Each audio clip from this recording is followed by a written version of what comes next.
I had stumbled upon it in the midst of COVID, when I had heard about this amazing show that had happened off-Broadway and that didn't get a chance because COVID hit and everything shut down.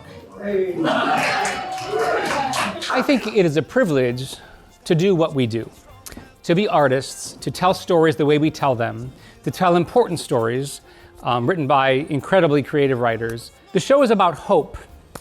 Without hope, Shack and his men would never have survived. And his experiences are literally life and death.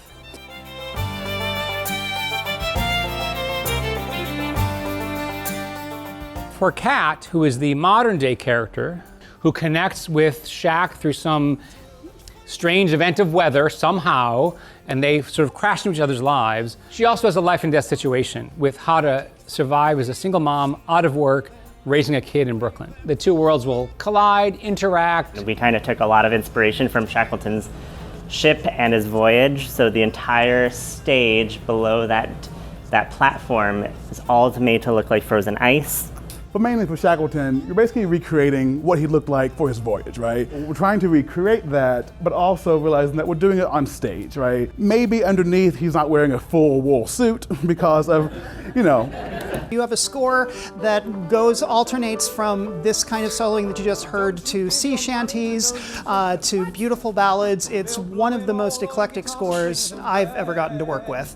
Everyone that does this show has to step outside their comfort zone and play violin while they're acting or play banjo. It's one of the craziest things. I have never done another show in my career, anything like this. This piece really finds parallels between the sacrifices that we make as artists and as explorers. The chasm between those two might seem wide, but through the artistry of these authors, you will see through this show that it is very, very narrow. 'Cause we ain't like other folks. We push and pull and pry and coax the beauty from the boring and mundane.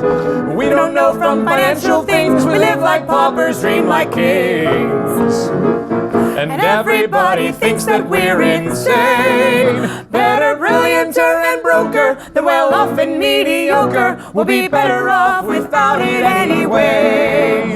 Better, dirt poor, and inspired than all rich and fat and tired.